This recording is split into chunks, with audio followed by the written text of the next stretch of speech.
యాదాద్రి జిల్లా పోచంపల్లి మండలం దోతిగూడెంలో ఘోర ప్రమాదం జరిగింది.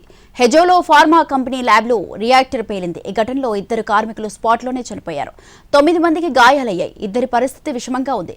బాధితులను హైదరాబాద్లోని ప్రైవేట్ ఆసుపత్రికి తరలించి చికిత్స అందిస్తున్నారు.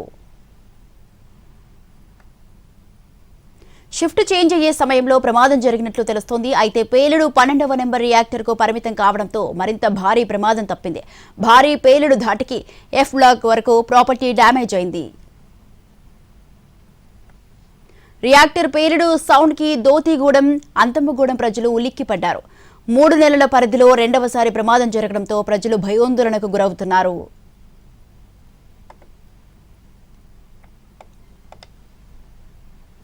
మరింత సమాచారం మా ప్రతినిధి విజయ్ భాస్కర్ అందిస్తారు.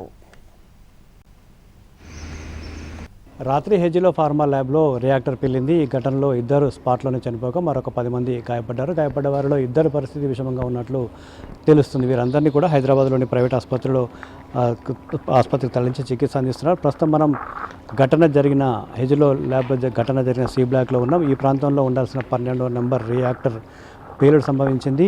షిఫ్ట్ చేంజ్ అయ్యే సమయంలో ఈ ఘటన ప్రమాదం చోటు చేసుకుంది. మన విజువల్స్లో చూడవచ్చు. పేలిన తర్వాత ఈ రియాక్టర్ అమాంతం కిందికి పడిపోయింది. ఇందులో మొత్తం 17 రియాక్టర్లు ఉన్నాయి. పేలుడు ఒక రియాక్టర్కే పరిమితం కావడంతో భారీ ప్రమాదం తప్పింది. రియాక్టర్ భారీ శబ్దంతో పేలడంతో మంటలు భారీగా ఎగిసిపడ్డాయి. పేలుడు దాటికి ఈ బ్లాక్లో ఉన్న గోడలన్నీ కూడా పగుళ్ళు పట్టాయి. ఈ స్లాబ్ కూడా పగుళ్ళు పట్టింది. రేకులన్నీ కూడా ఎగిరిపోయాయి. చుట్టూ ఉన్న వాల్స్ అన్నీ కూడా చెల్లాచెదరగా పడిపోయిన పరిస్థితి ఉంది. ఈ ఘటన షిఫ్ట్ చేంజ్ అయ్యే సమయంలో జరగడంతో కొంత ప్రాణ నష్టం అయితే తప్పింది. సాధారణంగా రియాక్టర్లు పేలడాన్ని కూడా షిఫ్ట్ చేంజ్ అయ్యే సమయంలో జరుగుతాయని కూడా టెక్నికల్ సిబ్బంది చెప్తున్నారు. దీనికి ప్రధానంగా ఈ రియాక్టర్కి సంబంధించి హీట్ జనరేట్ అవుతుంది. దీన్ని కూల్ చేసే ప్రక్రియ కూడా ఉంటుంది. ఈ కూల్ చేసే ప్రక్రియలో ఏమరపాటు కావచ్చు, నిర్లక్ష్యం కావచ్చు, లేదనంటే సరైన రియాక్టర్ అంటే ఆధునిక టెక్నాలజీకి సంబంధించిన టెక్నాలజీని ఉపయోగించకపోవడం వల్ల ఈ ప్రమాదాలు జరుగుతాయని కూడా తెలుస్తుంది. ఈ నేపథ్యంలోనే దీనిపై విచారణ జరుగుతుంది. అంటే రియాక్టర్ పేలుడుకు గల కారణాలు ఏంటి, మానవ తప్పిదమా లేదంటే సాంకేతిక లోపం ఉందా అనే కోణంలో అయితే ప్రస్తుతం కంపెనీ దర్యాప్తు జరుగుతుంది. ఇందులో ఒక పేలుడు మాత్రం 12వ నెంబర్ రియాక్టర్కు పరిమితం కావడం వల్ల భారీ ప్రమాదం తప్పిందని చెప్పవచ్చు. ఎందుకంటే ఈ సి బ్లాక్లో 18 రియాక్టర్లు ఉన్నాయి. ఒకదాని తర్వాత ఒకటి పేలితే భారీ ప్రాణ నష్టం అయితే జరిగి ఉండేది. అదైతే తప్పింది. కానీ ఒక్క రియాక్టర్కే చుట్టుపక్కల గ్రామం, ఇది దోతిగూడెం గ్రామ పరిధిలో ఉండగా పక్కనే ఉన్న అంతమ్మగూడెం వరకు కూడా భారీ శబ్దం వినిపించింది. భూకంపం వచ్చిందో అనే భావనలో ప్రజలు ఉండే విధంగా అంత భయం కలిగించింది. భారీగా కిలోమీటర్ల మేర కనపడే విధంగా మంటలు ఎగిసిపడ్డ నేపథ్యంలో ఆ పేలుడు మాత్రం ఒకే రియాక్టర్కు పరిమితం కావడం వల్ల భారీ ప్రాణ నష్టం అయితే తప్పిందని చెప్పొచ్చు.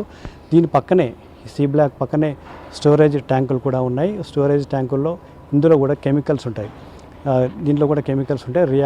రియాక్టర్లో ప్రాసెస్ అయిపోయిన కెమికల్స్ అన్నీ కూడా స్టోరేజ్ ట్యాంకులో నిల్వ ఉంటాయి. ఒకవేళ కనుక రియాక్టర్ పేలుడు ఒకటికి కాకుండా మరికొన్ని రియాక్టర్ పేలి ఉంటే స్టోరేజ్